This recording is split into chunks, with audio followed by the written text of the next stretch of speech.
the best ever NBA teams to never win a championship in the 2000s. Now before I get started, if you guys would want to see the best NBA teams to never win a championship in the 1990s, then drop a like on this video and comment down below letting me know, and that would be really interesting because that's at the time where there was Michael Jordan playing, so yeah, there were some pretty good teams that never were able to win a championship. But anyway, these are the 2000s. Let's get into it. Number 1, the 2012-13 Oklahoma City Thunder. They finished with a record of 60-22, and they actually got eliminated in the Western Conference semifinals. The year before, the Thunder made it to the NBA Finals, only to be matched up against the Miami Heat. In the 2012 NBA Finals up against the Heat, the Thunder won the first game at home, but then lost 4 in a row and ended up losing the series in 5 games. After the finals, they went into the offseason and lost future MVP candidate James Harden. Even after losing James Harden in a surprise offseason sign and trade, the Thunder came back better statistically the following year, taking over as the top-rated offensive team and finishing 4th on the defensive end. They didn't just lead the league in margin of victory, they finished at 9.21 points per game, 1.34 points ahead of the number 2 spot on the list, the Heat. But a knee injury to Russell Westbrook in the opening round of the playoffs proved too much to overcome in what was a well-stocked Western Conference, and the Thunder were taken out in just 5 games by the Memphis Grizzlies. Pretty disappointing for the Thunder, and I honestly think that if James Harden would have stayed in the Oklahoma City Thunder, imagine that big three playing today. So do you think if James Harden was still on the Oklahoma City Thunder this year, they could have advanced onto the NBA Finals and actually beat the Golden State Warriors in the Western Conference Finals to face up against the Cleveland Cavaliers in the NBA Finals? Comment down below and let me know. Honestly, if the Thunder have James Harden this year, I don't know how they might have gone, but that's pretty scary. Number 2, the 2010-11 Miami Heat. They finished with a record of 58-24 and were eliminated in the NBA Finals. This was one of the biggest media teams in all of NBA history, with LeBron James, Dwayne Wade and Chris Bosh coming together that season. People from the public and the media were predicting 75 wins and 8 championships to come. Of course, it wasn't that easy. After a shaky start to the season, the Miami Heat finally regained power after a talk between Dwayne Wade, Chris Bosh and LeBron. They ended up playing really well for the rest of the season. The Heat pulled together in the East playoffs with a 12-3 record and got up on the Mavericks 2-1 in the NBA Finals. But Dallas rallied for 3 straight wins, sending LeBron James to his lowest point of his career. He played absolutely terrible that NBA Finals and was scrutinized for it. He had already had some disappointing times in Cleveland, and now he was losing in Miami too? Luckily for him and the Miami Heat, the Heat managed to step it up and win a few championships after. But that series being up 2-1 against the Dallas Mavericks and then losing, that was actually a pretty good team, and they couldn't get it done. Number 3, the 2015-16 San Antonio Spurs. They finished with a record of 67-15, and they were actually eliminated in the second round of this year's playoffs. Yeah, you heard me right. This year's San Antonio Spurs. The defining traits of these Spurs: historically dominant defense and a full season in the shadows of an even greater team.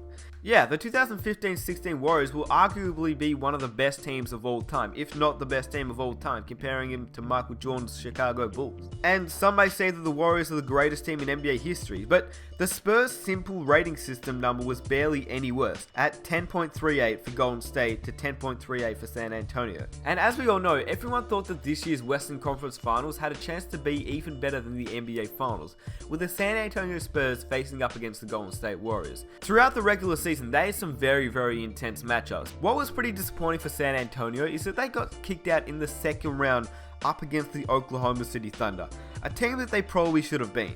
And it all came after an offseason of landing LaMarcus Aldridge and David West while locking up Kawhi Leonard and of course Danny Green to long-term deals. The Spurs will be back of course, but this may have been the best team in their franchise history. And to lose like they did to a Thunder team this year was a huge disappointment, especially considering the record they obtained this season. I'd classify them as one of the best NBA teams to never win a championship, but they can prove me wrong next season. The thing is though, I don't know if Duncan or Ginobili will be back, and if they don't come back, then it's definitely one of the best teams to never win a championship, considering the amazing record that they've had. Number 4, the 2001-02 Sacramento Kings. They finished with a record of 61-21 and were eliminated in the Western Conference Finals. These Kings were an amazing team back with their big three of Chris Webber, Vlade Divac and Mike Bibby, backed up by their defensive ace of Doug Christie and a young Hedo Turkoglu, along with six-man Bobby Jackson. They also had the Lakers on ropes with a trip to the NBA Finals at stake in the conference finals, but Robert Horry's clutch three-pointer in Game 4 cost the Kings a commanding 3-1 series lead, and with crazy lopsided refereeing in Game 6, the Lakers went on to the free throw line an absurd 27 times in just the fourth quarter, regarded as one of the greatest playoff matchups in history. In a controversial series, the Kings lost in 7 games, one game away from what would have been the first NBA Finals and professional sports championships in Sacramento's history. This was a crushing blow to the Kings. After losing to their arch rivals in a highly controversial series, the team would begin to decline in age in the years followed. Many commentators and journalists would question the decisions made by the referees in Game 6, specifically that the Lakers were awarded 27 free throws in just the fourth quarter, many of which came from what were in retrospect proved to be no calls by the Kings. The Sacramento Kings, in other words, were probably the better team that year, but were denied a title by the whistles and bum luck and probably a little bit of David Stern. Number 5. The 2008-09 Cleveland Cavaliers. They finished with a record of 66-16 and they were eliminated in the Eastern Conference Finals. The Cavaliers had rolled through the NBA that season behind the MVP of the league, LeBron James, and had the best supporting cast James would ever get in his first stint with Cleveland. As we all know, LeBron never really had the best teammates around him in Cleveland, clearly shown by the time he led them to the 2007 NBA Finals and literally had no one. But now he had at least some decently good teammates with him, and I definitely emphasize decently. With Zydrunas Ilgauskas pulling together his last good season, Ben Wallace eventually giving way to Anderson Varejao at power forward, and 5 players shooting better than 38% from the 3-point line: Mo Williams, Wally Szczerbiak, Delonte West, and Boobie Gibson. The Cavs began a 2009 postseason by sweeping the 8-seeded Detroit Pistons, winning every game by 10 or more points. In the conference semifinals, the Cavaliers swept the 4-seeded Atlanta Hawks, again winning in each game by at least 10 points, becoming the first team in NBA history to win 8 straight playoff games by a double-digit margin. The Cavs then met the Orlando Magic in the Eastern Conference Finals. The Cavs lost in Game 1 of the series 107-106, only lost by 1 point at home despite James' 49-point effort. Despite winning Game 2 by a score of 96-95, another 1-point margin, with the help of King James hitting a buzzer-beating 3-pointer, it was not enough as Orlando won the series in 6 games. But the Cavs flamed out the Orlando Magic in the conference finals and would do the same against the Celtics in the following year. These flops left the organization in disarray and would actually lead LeBron James out of the town in the summer of 2010, as we all know, joining Dwayne Wade and Chris Bosh in Miami.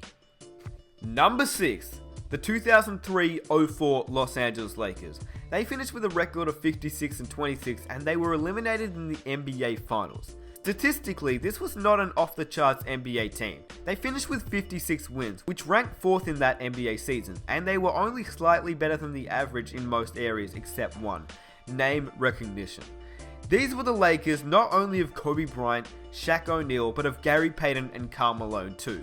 Before the season, the Los Angeles Lakers signed 2-time MVP Karl Malone, formerly off the Utah Jazz, and former Seattle Supersonics Defensive Player of the Year and probably the greatest defensive point guard of all time, Gary Payton. So the Lakers were looking to have a huge season that year, and I mean, the whole media was behind them. They had a big 4. Now, 3 of the big 4, however, struggled with injuries. Shaq suffered from a strained calf, Malone had an injured knee, and Kobe Bryant had an injured shoulder. The Lakers started 18-3 and finished with a record of 56-26. They won the Pacific Division title and entered the playoffs as the number 2 seed.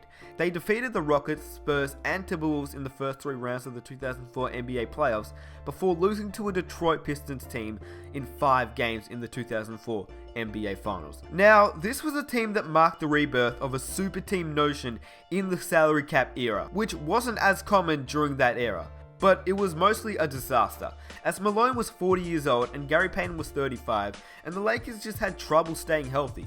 As a result, Shaq left to join the Miami Heat and ended up winning a championship with Dwayne Wade. Number 7. The 2005-06 Dallas Mavericks. In the NBA Finals, the Dallas Mavericks faced up against the Miami Heat and held home court advantage and scored 2 convincing wins. After Game 2, Dallas City officials had already planned the victory parade. They were getting ready to drop the balloons as soon as Game 4 was over, expecting a sweep. However, in Game 3, the Mavs blew a late double-digit lead, courtesy of one of the greatest shooting guards of all time in my opinion, Dwayne Wade. He carried the Heat to victory, with Nowitzki missing potentially a game-tying free throw in the last seconds of Game 3. After getting blown out in Game 4, the Mavericks suffered another loss in Game 5, when Dwayne Wade scored the game-tying basket in the last possession of regular time, putting the Miami Heat ahead with last-second free throws in overtime. The tragic figure was that Josh Howard, who missed a pair of clutch free throws in overtime and mistakenly called an early timeout, so the Mavs had to bring the ball in the backcourt rather than in the half-court for the last possession. In Game 6, the Mavericks took an early double-digit lead, but again, Dwayne Wade poured in 36 points, helped by Alonzo Mourning's 5 blocks, and the Mavericks lost their 4th game and the title after a string of blotched 3-pointers. The Mavericks became only the 3rd team in NBA history to lose in the finals after taking a 2-0 lead.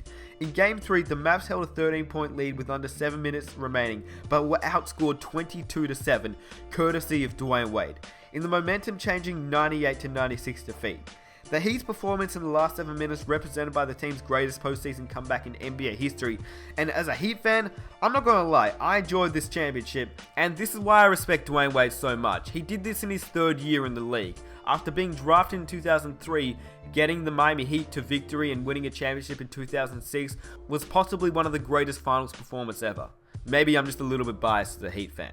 Anyway, those are just a few teams that I thought of. If you guys have any other teams that you think have had great success but were never able to win a championship, comment them down below. If you're new around here, I make a whole bunch of NBA videos, what ifs, as well as 2K content, so be sure to subscribe for more. If you enjoyed this video, let's see if we can reach 2,000 likes for the next one, and comment down below if you guys would like to see another era, like the best teams to never win a championship in the 1990s, which will be pretty interesting since Jordan was playing at that time and there were some pretty great teams, but were never able to win a championship. Anyway, hope you guys enjoyed. I'm out. Peace.